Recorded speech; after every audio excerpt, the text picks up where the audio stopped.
Good evening. This is another episode of the Ari Louis Show here on IsraelSportsAndNewsRadio.com. Also, you can find us on YouTube on the Nation of Israel.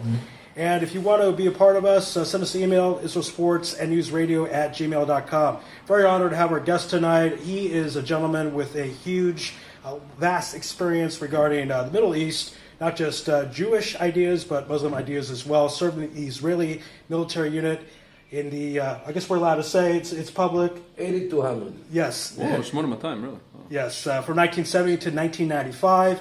Also the author of the book Assad in Search of Legitimacy, and he's currently a lecturer at Bar Ilan University. It's a great pleasure to welcome to the program Dr. Mordechai Kedar. Thank you for being here today. Pleasure, Ari. So I've done a lot of sports broadcasting. I want to use a sports analogy to describe my first question to you. So if a football team has a franchise quarterback for, let's say, 13 years, they want to move in another direction, but they're not ready to pick up another guy. So what they do is they use what's called a stopgap quarterback. His job is to play 8-9 games till they find someone else.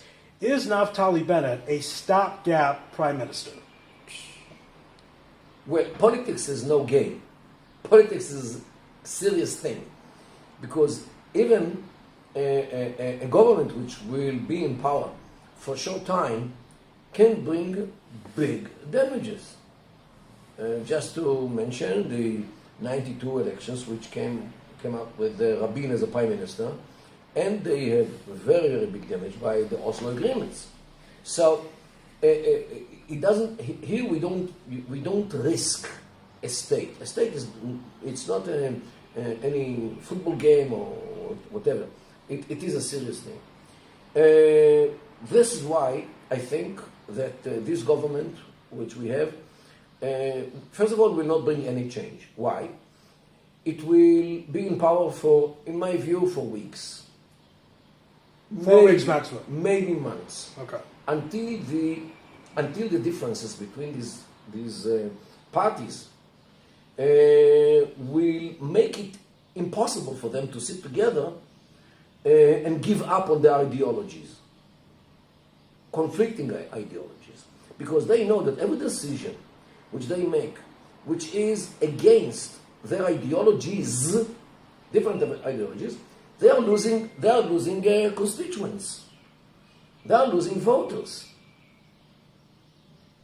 And you know what, between you and me, I'm not sure that all those who voted for Bennett will vote for him again. Because they're upset that he made this deal and that he went against what he said he was going to do. Right.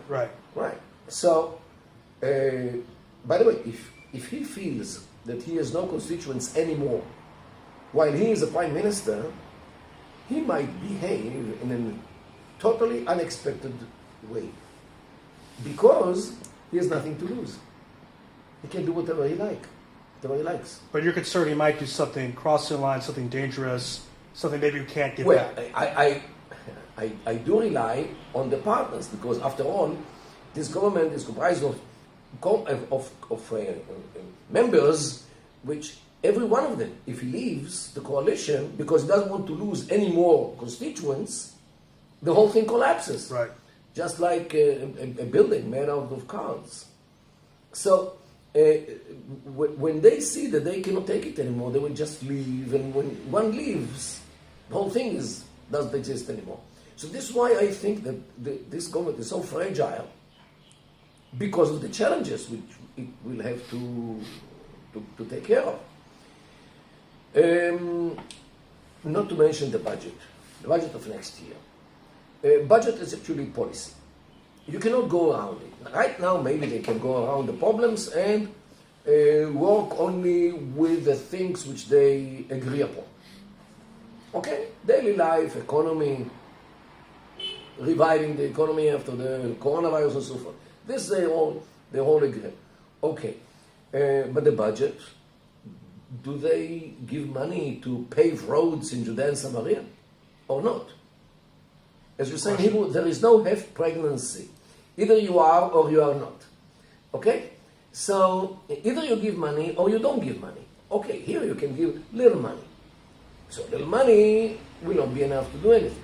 Okay, so this is where we have to make decisions, ideological decisions or political decisions, which might break this boat. And in order not to sink, they have to leave it before it breaks. So this is why, objectively, I'm afraid that this government will not, or somebody would say, I have the hope. Either or. Either or, but, coldly thinking, this government, I think, will not survive more than a few weeks or maybe a few months to the maximum. So another aspect is people have been complaining to the fact that Bennett got less than 10% of the vote as party and Lapid approximately 12-13%, yet they can make this coalition. And when you take a look at this concept we have in the Israeli government, it's not necessarily a Jewish idea, it's not indigenous to Israel, it was taken from the British. Is this part of the issue? That we have this value system that's not really our value system, we got it from another country. Is this part of the problem? Well, this is actually, you go to a different level of thinking about what Israel is. Is Israel Jewish? Means it is the fulfillment of hope of 2,000 years to come back, based on Jewish law which was formulated 3,000 years ago in the Torah, or is it a modern country which the foundations of its thoughts were maybe made 100 years ago or 150 years ago, when democracies, became the states in Europe, or all kinds of this, or nationalism, or patriotism, and all these kinds of new states which you have today. So what are we? Are we a culture of 3,000 years, or are we a culture of 150 years? So, Judaism or democracy. So this, okay, we try to have both. Right, trying to have both. To be Jewish by culture, yet act as if we are a modern state. Is this possible? There are people who think that it is impossible. I think that the most Haredi guys, they don't think from democratic modern point of view. They know how to take advantage of the democratic game, but in their thinking they're not Democrats. Right. Because they have a rabbi, and a rabbi is a leader. He is not elected, okay? It's more like a monarchy in that situation. Right. So his authority is coming from his learning, not from the elections in the Hasidic court, for example. So that's why democracy, for the more Jewish you are, it is hard for you to think in democratic ways. Look, what is democracy? After all, democracy, you can describe it as a cake. And the ingredients of this cake are human rights, political freedoms, freedom of speech, freedom of women, freedom of or rights of the LGBTQX community, freedom of thinking, freedom of thought, freedom of expression, freedom of assembly, freedom of religion, freedom from religion, and elections. Let's assume that these are the components or the ingredients of the democratic cake. Okay? Most of these ingredients create a severe allergy in ultra-religious Jewish circles. And you know what? Even within religious, modern religious. What do I mean? Rights for the LGBTQ community, freedom of women to live wherever they like, to marry whoever they like, to share apartment with whoever they like. Okay? So, and many more. So, to say that to be Jewish and democratic is easy, it's not at all. You have to bridge over a gap.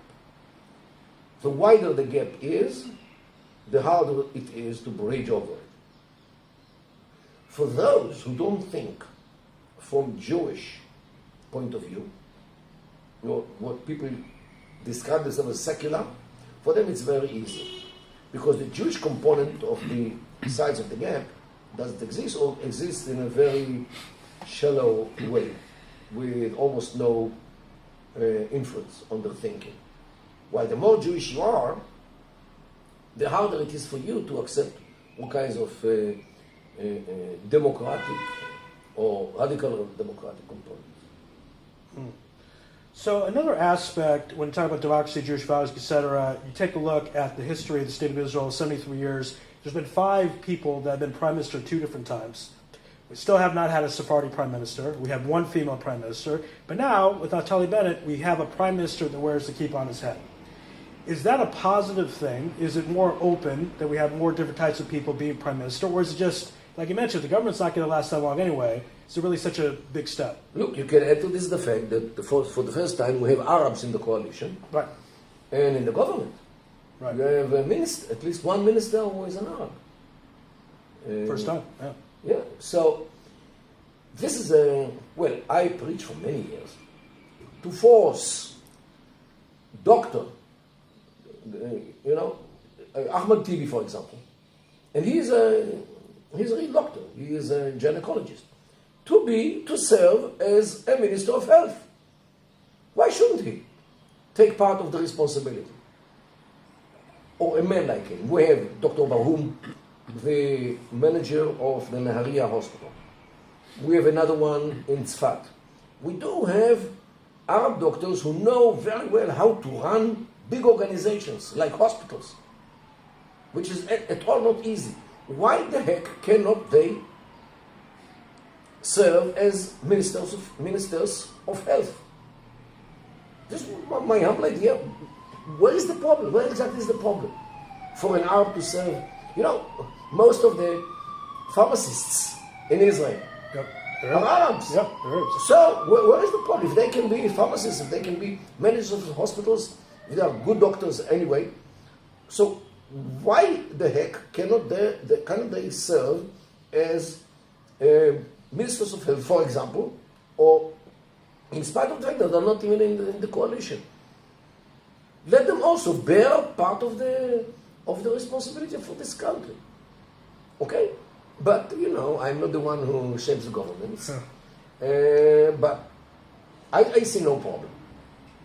All right, again, watching the Ari Louis show. My guest is Dr. Mordechai Kedar. Doctor, we take a look at the coalition. It makes me think that it's a very international coalition. You mentioned, again, we have Arabs. It's not international. Okay. You have to understand, this coalition of today is another, apart from the fact that this is only 60 Knesset members, which is not in the majority. Right. They have a different problem. And this is actually another reason why, in my view, it will not stay together. The Israeli society, politically, is divided to a center and margins. The center is, I would say, the Likud party, which is to the center right from the ideological point of view. But this is actually the heavy center of the Israeli society. The Likud and the modern religious, means the knitted kippot. You can add to this maybe the Haredim, which are more religious, but politically they are to the right from the center. And this is the big chunk of the society here in Israel. Now you have margins. To the right, you have the margin of, let's say, Yamina, Bennett, and Saar, and maybe Lieberman as well. Lieberman personally is a racist against Arabs. Sure. In every given. So these are the margin parties to the right, from the center of the society. On the left, you can find, gradually, you can see the Labour Party and the Meretz, which are in the margin to the left. And then you have the Arabs, who are even beyond the margin, the Jewish society, which is another margin, another further from the center. So far, the governments under Netanyahu actually comprise those people from the center of the society. The Likud, the Haredim, the religious ones, and this gave Netanyahu more than half of the Knesset. Now the government is based on the margins. It's pretty unique. Strange. Ah, Not only unique, it is strange. Because the only thing which combined all these margins from the far right to the far left and the Arabs is the hatred to Netanyahu personally. They personally didn't like him, right? Now, if he stepped aside from the political arena and went home and left the Likud, actually their adhesive would fly out, would disappear. Right. Sure. But since Netanyahu remains now in the Knesset as the head of the opposition, this is the only element which unites them. The fear from Netanyahu and the Likud. Kind of the expression, my friend's enemy is my friend. Yeah. Okay. But no, my enemy's enemy is my friend. That's right. Okay. So this is actually what happens here. If you try to show it on like a graphic picture, that today we have a government based on the margins, which left out the center of the people, or the weight center of the people. And this is why it can live for a while, as long as they agree on everything. Because once they have a quarrel between them, the cracks will be there and might break this whole coalition. You can compare it today, in my view, to a car with 4 wheels, and every wheel is directed to another direction. Every wheel has its own motor, driver, and a steering wheel. So you have to really pray for this car to remain one piece. And this is actually what this government is. I'm going to watch the Ari Louis show. You know, Doctor, a lot of viewers out there watching, they are big fans of Gideon Sa'ar. What is his strategy as far as potentially being prime minister down the road, if that's what he wants to do, taking over maybe the position of Likud? I mean, what do you think about that? I have absolutely no idea. Okay. Because here in Israel, politicians tend to have their opinion about what they should do or not what to do every morning. They look at the challenges and they say, how can we pass the challenges or go around the challenges and make our position better. Unfortunately, they are manipulating with each other. But the strategy, very rarely you see a real strategy, which people stick to the strategy. Netanyahu is one of those who had a strategy, but unfortunately he succeeded to eliminate most of the people who worked with him. Look, Benny Gantz was his chief of staff, Ashkenazi, and there were more. Naftali Bennett and Islamist Kedar were in his office. He kicked them out. Danny Danon, who was changing from the Likud, was sent to the United Nations. Gilad Erdan, who also made voices as if he wants to replace Netanyahu, he was sent to Washington, D.C. and New York as well, not to the UN. And you can count Uzi Arad and many others who worked for him, left him.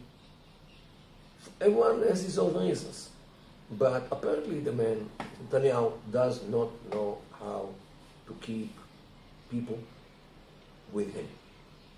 He succeeds to turn his friends to his foes. And this is the problem with the man. And today he actually harvests this attitude which he had to people. You know, we have a lot of viewership in the United States, obviously, and it's interesting because President Biden has been president less than 5 months already. There's been a war.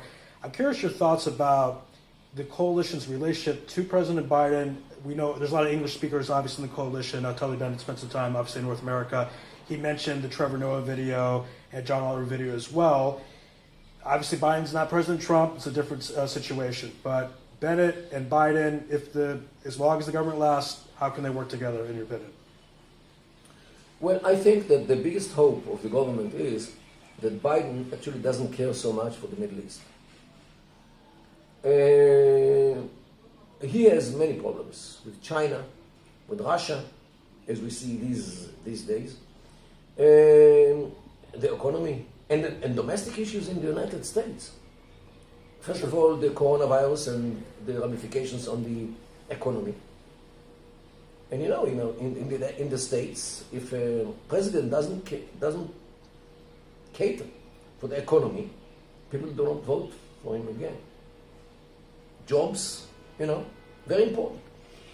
Second thing, what happened last summer with the Black Lives Matter. He has to take care of this issue. You cannot ignore it. This is something which has to be taken care of. So between all these external and internal problems, my impression is that the Middle East, or Israel per se, in the Middle East is not in his upper part of his, not on his radar scale of priorities. Yeah. Yet he wants to close the Iranian issue by lifting the sanctions, by returning to the JCPOA. And I'm not so sure that this administration cares so much for Iraq, Syria, Lebanon, Yemen, all these countries which are being, in a way or another, governed by Iran.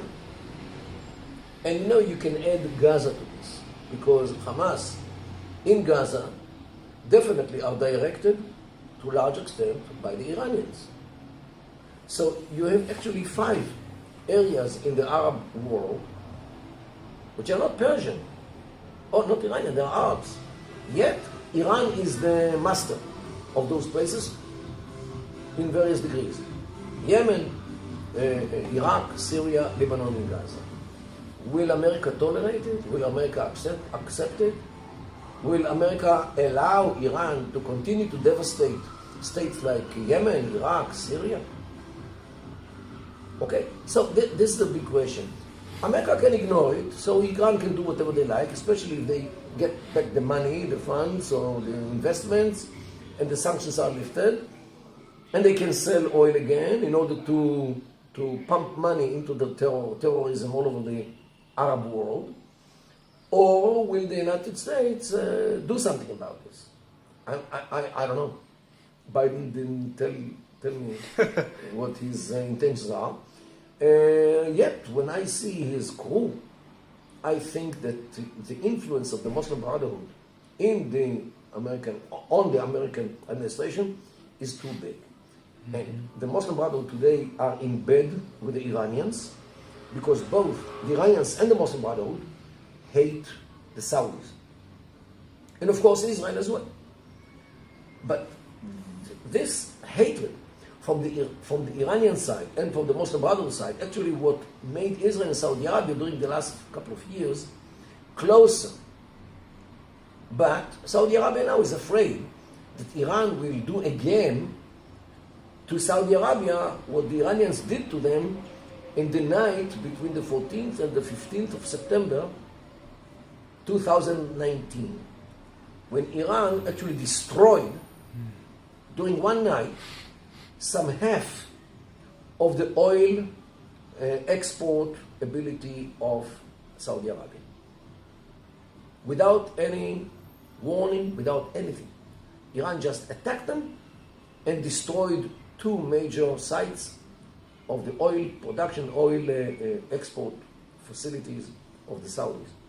And the Saudis didn't forget it. And they learned the lesson. This, by the way, they didn't join the Abraham Accords. They told the Emiratis, if you want, go forward. Or they said it to the Bahrainis as well, maybe the Sudanese and the Moroccans as well.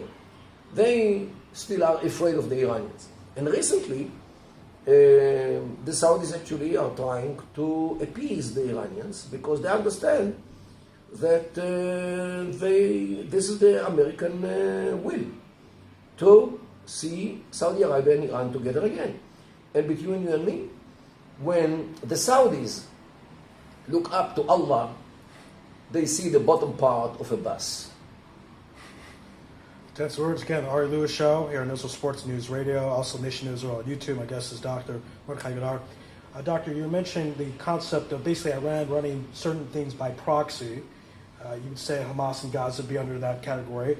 And obviously, it seems like a lot long ago, but the war ended about 4 or 5 weeks ago. Was that war a victory for Israel or Hamas, or was it a tie? I mean, I know different sides claim different things. Look, the definition of victory is totally different between Israel and Hamas. For Hamas, if one combatant of Hamas remained alive, he would come without a hand and without legs. He would sit on the ruins of his home doing V For victory. and they won. Wow. If only one combatant would remain alive. So the definition of victory or defeat are different. Okay? For them, the mere fact that they succeeded to close Ben Gurion Airport for a while, the mere fact that they caused the Israelis to run to the shelters, the mere fact that they actually paralyzed the train traffic in the southern part of the country, all these things for them is a victory. Who else succeeded to do it to Israel, if not they? Okay? You know, Israel airports were open for all the wars with the Arab world. Wow. Really? Yeah, right.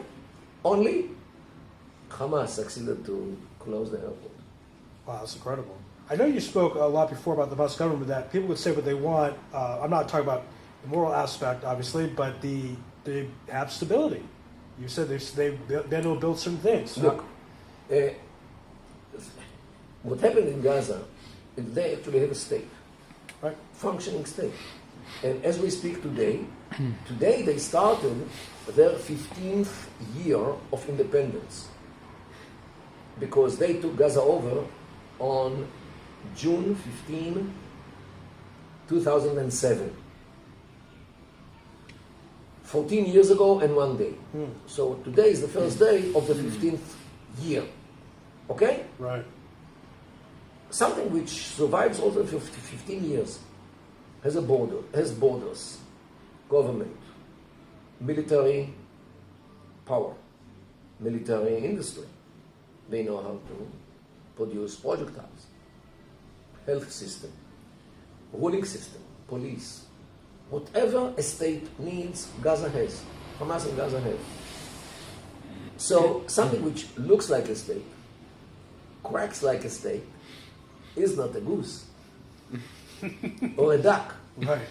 That's right. It is a state. Okay? So Gaza is a state. And Israel should recognize Gaza as a state.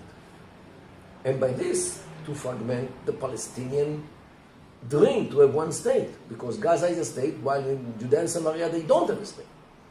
So Gaza is much more advanced from the state point of view, statehood point of view, than just with the PA in Judea and Samaria.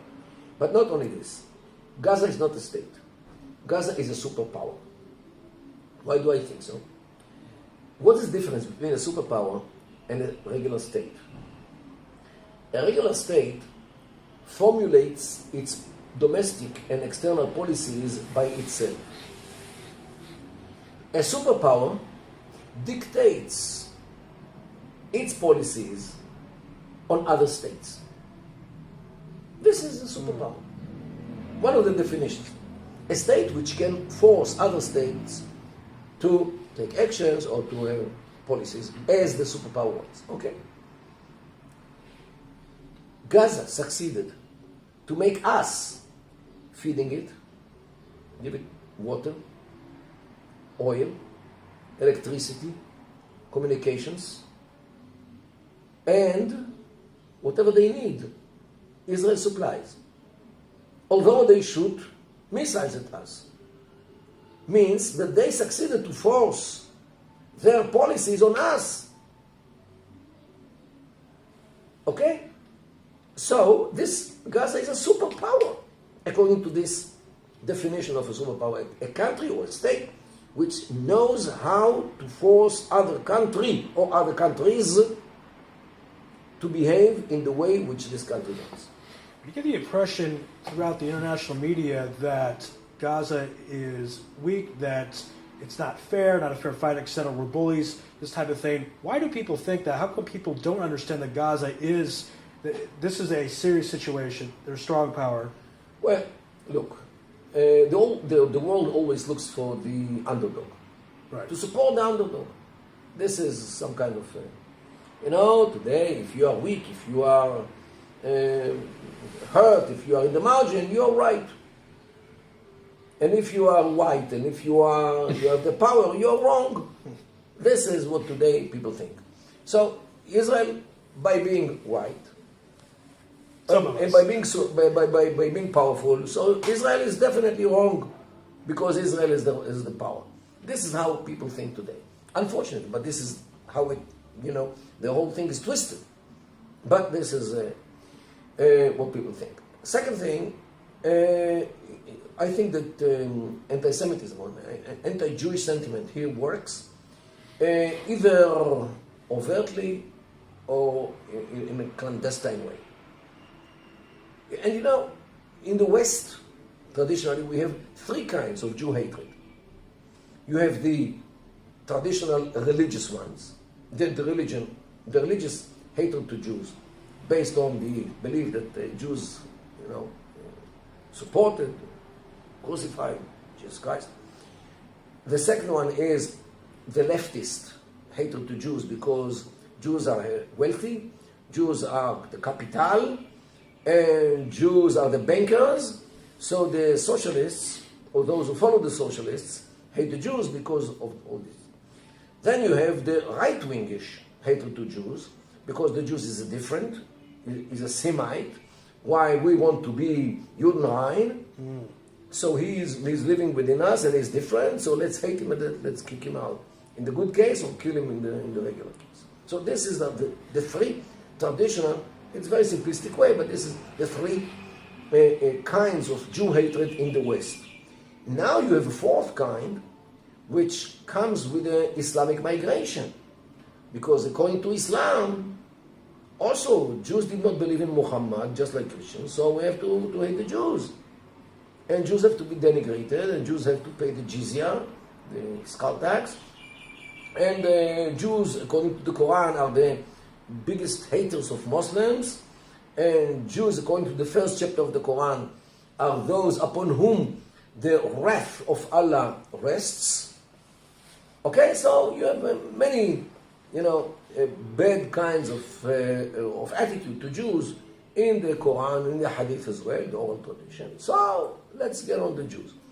And so today the Islamic migration, especially to Europe, actually meets the Jew hatred by the Muslims, meets the three first European kinds of hatred to Jews.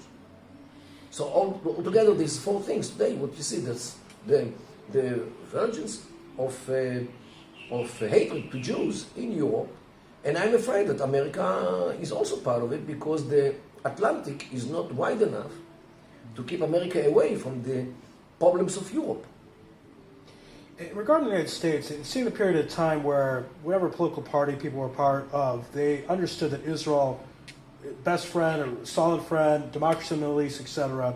And it seemed in the last, 5-10 years, something like this, that it just got a lot worse, much more anti-Israel sentiment in the United States. That's what we're talking about, this form of anti-Semitism. But why now? How come not in the 90s? Well, why is this now?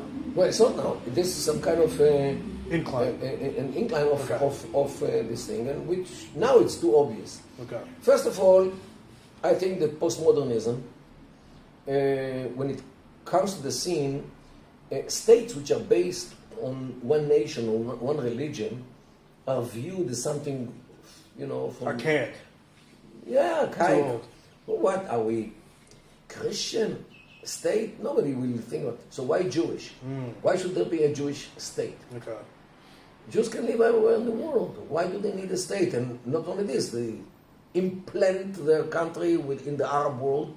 Who with the right mind goes to live in the Arab world? What are they crazy, those Jews? Okay, so they claim that they returned to their forefathers' land after they left it almost 2,000 years ago. America is 250 years. Who thinks about 2,000 years? Right. And they have a good life here. Why in Brooklyn and in Monsey? Why do they need to go to the Middle East?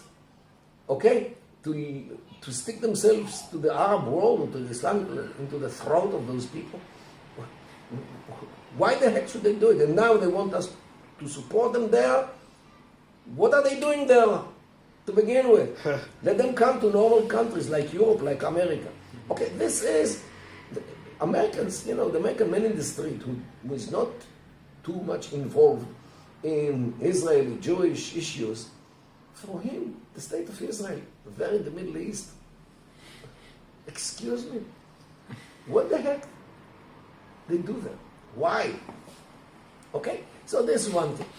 Second thing is that there are interests. The United States, like other countries, want to cater to Arab countries because of the oil, because of the gas, because of, their vote in the United Nations. They have, the Islamic world is almost 60 countries. In the United Nations, like third of the states in the United Nations. So you need them. You need them. You have to speak the way which they want to hear. And they don't like to hear that you support Israel. Okay? So this is the political issue. And now comes the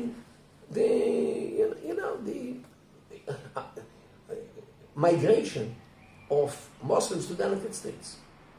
And what you have today is like organizations like CARE, Committee on American Islamic Relations, which is the umbrella organization for many Islamic organizations, NGOs, 501c3 organizations, which are all united under the umbrella of the Muslim Brotherhood ideology. Now, Muslim Brotherhood ideology is clearly, openly, explicitly, they want to take the world over. For them, it could take 100 years, 200 years, 300 years, it doesn't matter. In the Quran, there is a verse which says, Inna Allah ma'a sabirin, means Allah is with those who have patience. And they have patience. And let's settle in the States, let's settle in the Congress, let's settle in all kinds of, universities and so forth. And then we can promote our cause. And they actually follow the means which Jewish organizations did, like 50 years ago, 40 years ago, in order to become influential in American policy, American public sphere, media, academic institutions. Now you can see that the Arabs and the Muslims follow the same thing, do the same thing. They buy all kinds of research organizations. They Al Jazeera in English and media, and of course they buy politicians. They support politicians. So, and since they have the money, especially Qatar is well known for buying people, and buying politicians, buying decision makers, buying media. Al Jazeera is from Qatar. And buying academic institutions. Don't forget, academic institutions breed every year people to politics, people to media, people to public sphere, people to economy. So after they were drenched with the propaganda of these organizations for years in the academia, they definitely speak in the fashion which Qatar invested for. So, and gradually, it became bigger and bigger. And until today, the liberal Jews think that this is good. Because that it's promoting this idea of what they would consider peace, and why would they think it's a good idea? Yeah, because it's a religion just like Judaism. And okay, we have the halakha, they have the Sharia. What's the difference? So we celebrate Saturday, they celebrate Friday hook. There's no difference. They are just like us. We have the tichol, they have the hijab. What's the difference? So this is what people don't understand, because Judaism it doesn't have any aspiration to take over the whole world. Actually, we have, especially the Orthodoxy, has a very high barriers for conversion. Yeah. While in Islam is totally opposite. Islam is based on spreading Islam all over the world. And this is why converting to Islam is so easy. You just gather a few people and you say, La ilaha illallah wa Muhammad Rasulullah, no God but Allah, and Muhammad is... This is not a conversion, by the way, everybody. No. Not a conversion. And you are a Muslim. Full Muslim. Even if you are drunk and you do not know your right from your left, and after you discover what you did, you don't want it, you are still a Muslim. Wow. Because as a Gentile, as a non-Muslim, you can be drunk. It's allowed to drink. And now if you say that you convert to Islam, so you convert to Islam. Then when you become sober, you're already Muslim. And now if you leave Islam, you're an apostate. And if and your punishment is being... It's death. Death, of course. Wow. So this is Islam. So easy it is to convert to Islam. And because the idea of spreading Islam. That's why they do it. So Also in prisons, I understand, it's very high. Sort of. in prisons, especially within Afro-Americans. Right. It's like 50%. And you might be surprised also in academic institutions, in colleges.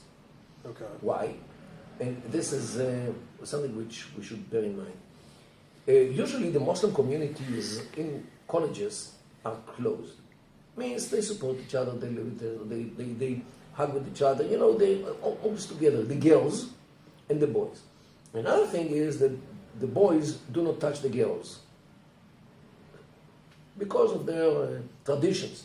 That girls should be intact until wedding. Okay? Now, the others, those who are not Muslims, for them, many boys, and especially girls, in many cases are sexually active since they were, you name it, 13, 14, 15, from high school. Wow. And when they come to college, when they are 20-something, they see girls who are happy, while we are, active sexually, one item here, one item there, and they're fed up with sex and all these things. So they like it. Look at this. These girls are all intact, while we are okay. And it is attractive for them to learn about this, to see it. And once they approach them, they hug them. Means the Muslim girls hug everyone. Come be with us. Cover this, do that, say this, say that, and here we are. And if you go to YouTube and you, in the search window, why did I convert to Islam? You will see many clips of girls and boys who stand in front of the camera and they describe why they converted to Islam. This is the story of many of them, especially the girls. Boys also have stories. And, society accepts it because, your religion is viewed in the States as a private issue. It's between you and your belief, between you and the deity. You can be atheist, you can be religious, and if you're religious, you can be Jewish, you can be Christian, you can be Muslim. What's the difference? So the tolerance which the American society deals with these cases of conversion is his decision. Let it be. As long as he's a good guy or good girl. So And it's so easy.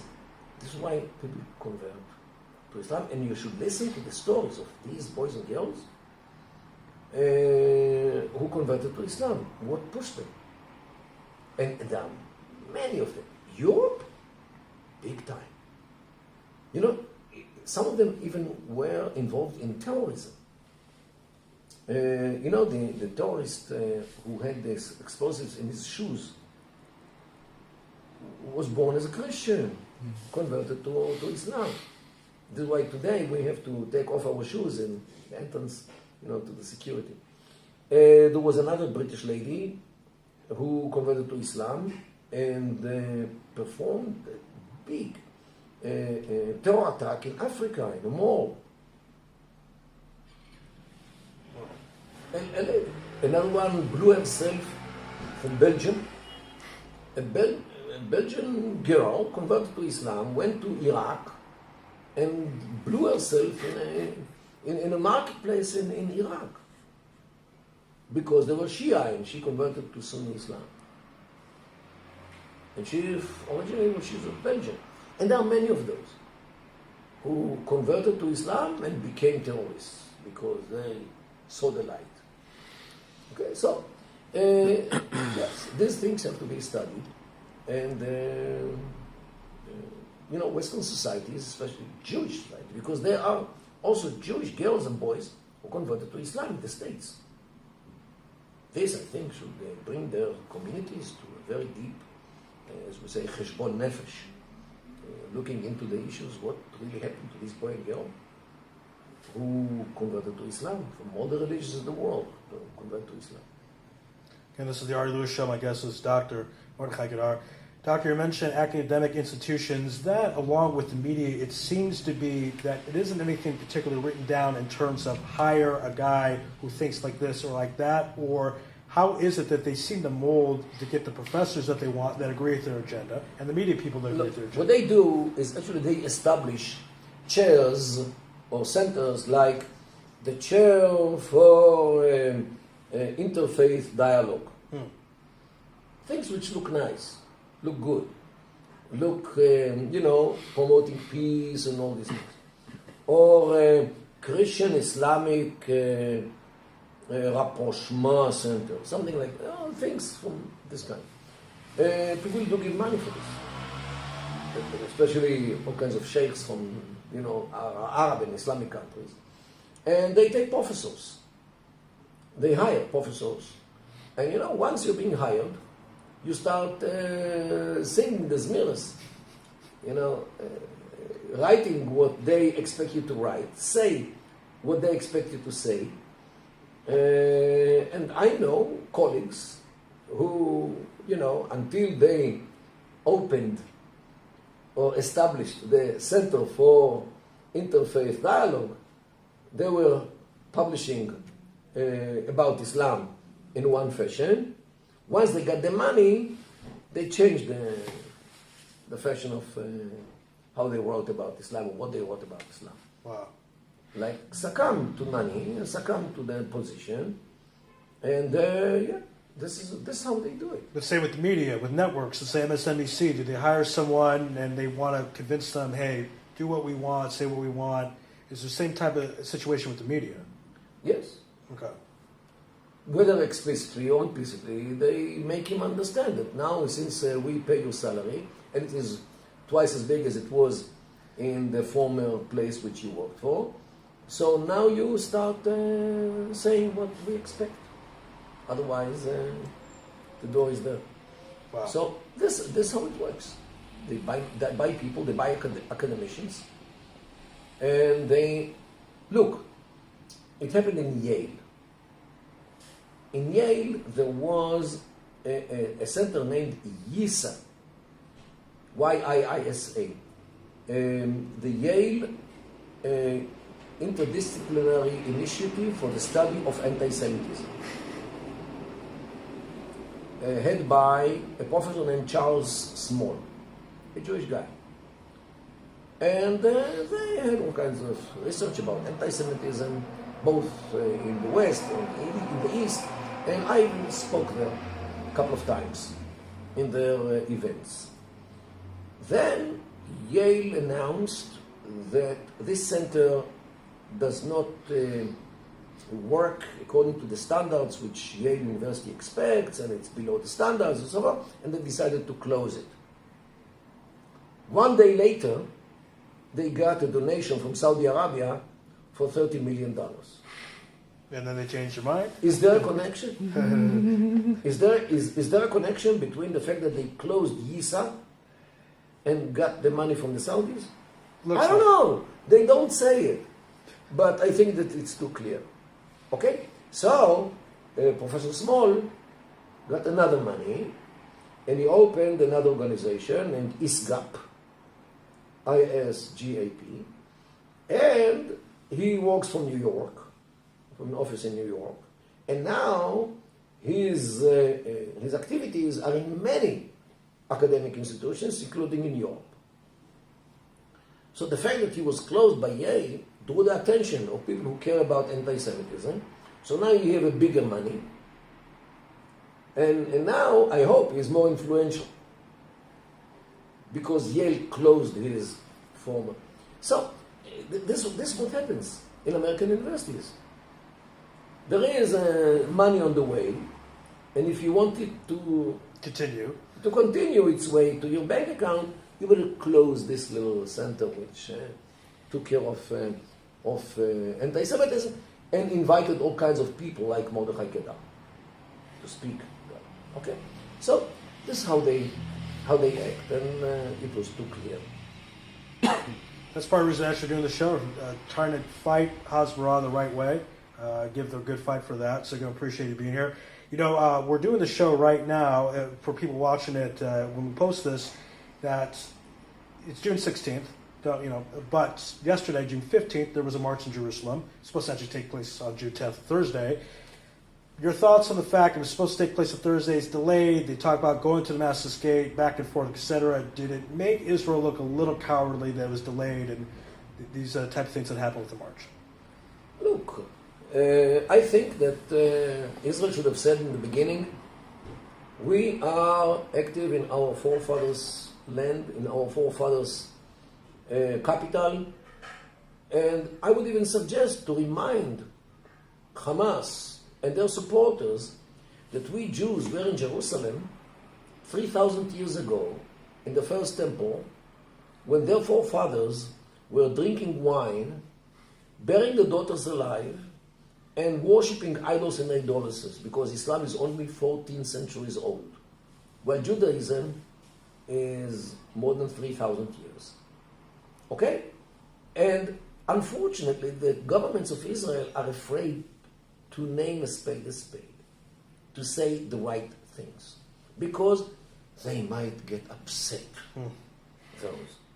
Okay? We should tell the truth, the historic truth, the unchallengeable truth, that we were here in Jerusalem, etc. Okay? We shouldn't be afraid.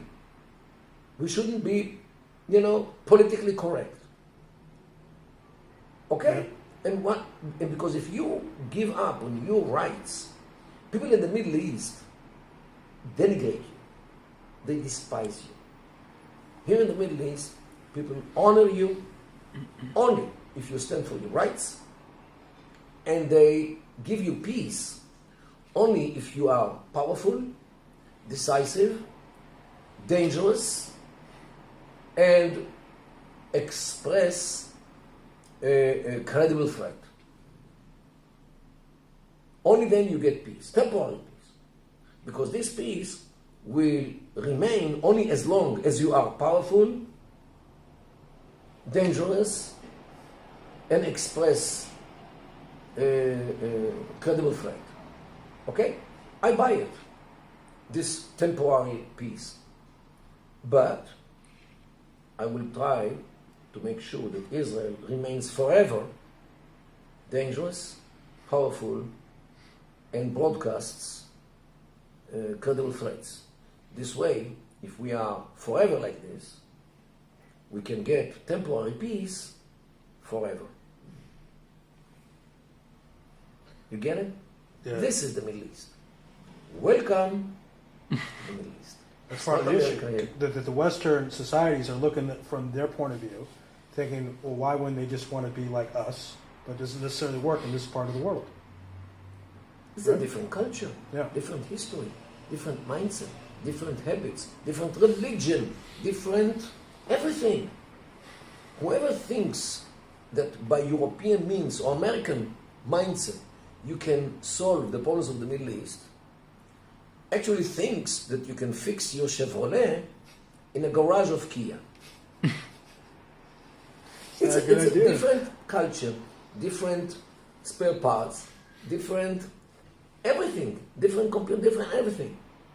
Maybe you can wash your car, but nothing more than washing your car in a different garage. So whoever understands that your Chevrolet needs a garage for Chevrolet and your Kia can be fixed only in a, really fixed, only in a garage of Kia, should know that American rules work very well in America. European rules work more or less in Europe. In the Middle East, neither work. You need the Middle Eastern rules to work in the Middle East. Otherwise, rules are rejected. You know, actually, this is the reason why many Arab countries are total wreck. Look at Libya. Look at Syria. Look at Iraq. Look at Lebanon. Look at Yemen. What went wrong in these countries? It's not the Iranians. The Iranians only take advantage of the problems. But the problems were actually created with these states. Because these states were created in a Western-like mindset. Like Lebanon. The initial constitution of Lebanon was actually the Swiss one. Who says that something which works in Switzerland can work in the Middle East? By the way, this is why one of the reasons why Lebanon was named the Middle Eastern Switzerland, or Switzerland of the Middle East. Right. Wow. Because of the slopes, because of the mountains and the slopes, because of the banking system, and because of the constitution and the makeup of the population. In Lebanon, you have Christians, Sunni Muslims, Shia Muslims, Druze. These are four main groups. While in Switzerland, you have the Germans, you have the French, and you have the Italians, divided to cantons and so forth. So, Lebanon reminded people of Switzerland. This is why it was named Switzerland of the Middle East. Okay? But they forgot to think, or they ignore the fact that Lebanon is a Middle Eastern society, especially the Shia are influenced by the Shia mindset, while the Sunnis are Sunni mindset, and the Druze are Druze mindset, and the Christians are Christian mindset. So in Switzerland, all are Christians. The French, the Italians, and the Germans are all Christians. And the Christian culture has a good deal of tolerance, acceptance of the other. Okay, he easily speaks different cultures, different languages, what? But we're all Christians, good Christians. Okay? And tolerance in Christianity is one of the founding elements. While in Islam, the other is your enemy. And a Druze is viewed by Muslims as an infidel. Not to mention the Catholic Christian, as the Maronite are Catholics. So, what I'm saying is that Lebanon, to begin with, is an Arab society. And to expect that Arab society will behave like the Swiss society is something which is totally out of context in the Middle East. And this is why Lebanon is a failure. Because at the end of the day, Lebanon is an Arab country. Even if you implant in Lebanon the rules of Europe, these rules cannot work. It's just not realistic. Totally irrealistic. Socialism in the Middle East. This is the Ba'ath Party in Iraq, Ba'ath Party in Syria, and the Arab socialism of Egypt, which is also kind of socialism. You know, these people do not know even how to spell the word socialism. So what do you expect that the societies will behave in a socialistic way? This is all fig leaf to cover dictatorships like Assad, like Saddam Hussein, like Gamal Abdel Nasser. all of them were dictators. You know, I'm not so sure that the Russians in the Soviet Union, all the people there participate in this socialistic way of thinking. What, the Kazakhs and the Uzbeks were socialists? Or the Chechens and the Tatars, all these Islamic groups of the former Soviet Union. Okay, so socialism is only a fig leaf to cover other things, like dictatorship and so forth. So this was also in the Middle East. The Western ideologies failed in the Middle East. And this is why these countries which were built or established by Western ideas actually became failures. How do I know? Countries which, in the Middle East, which are traditional, conservative, based on traditions of the Middle East, are flourishing countries. Look at Saudi Arabia. Look at the Emirates, Bahrain, Kuwait.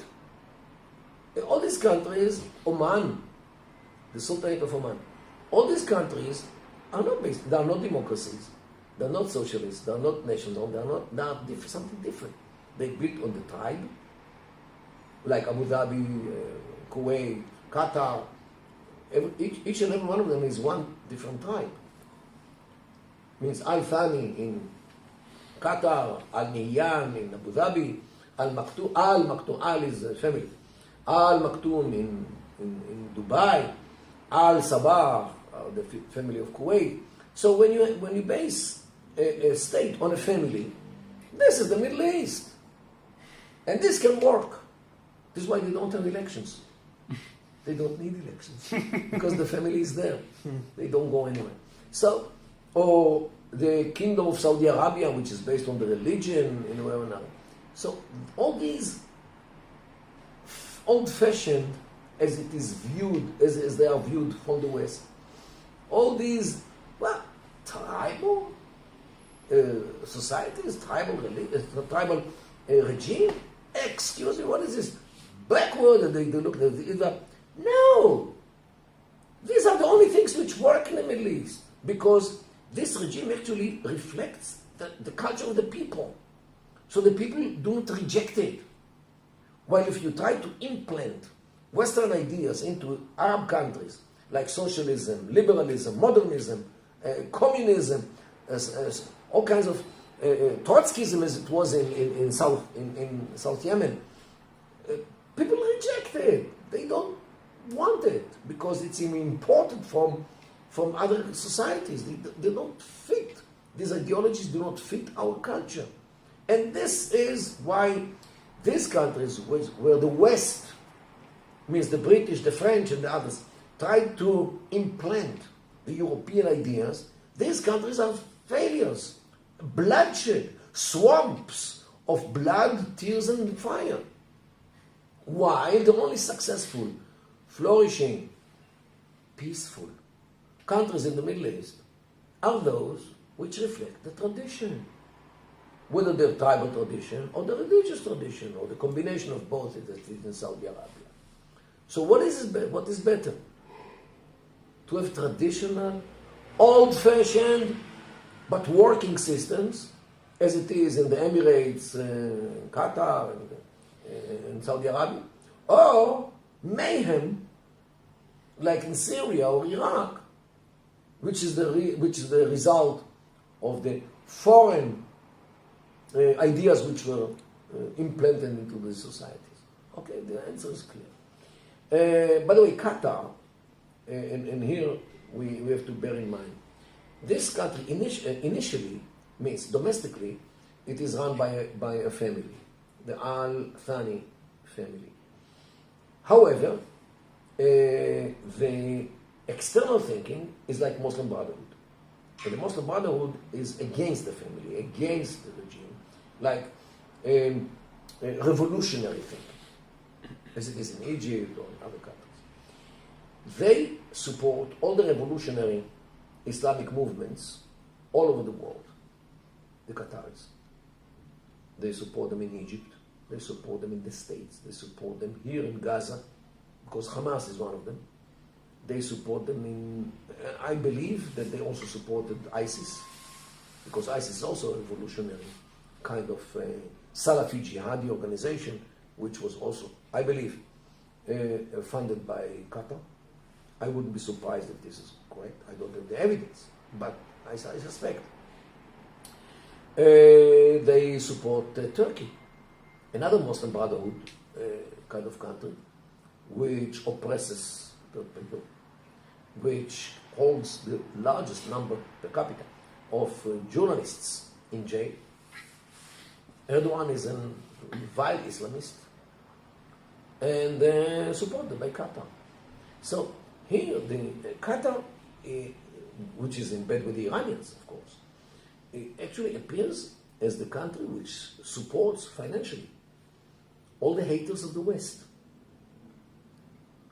And in order to cover it, they host an American airbase in Qatar in order to make sure that America doesn't act against Qatar. Wow. Again, this is the Ari Louis Show here on IsraelSportsNewsRadio.com. Also, of course, you can see us on YouTube, Nation of Israel.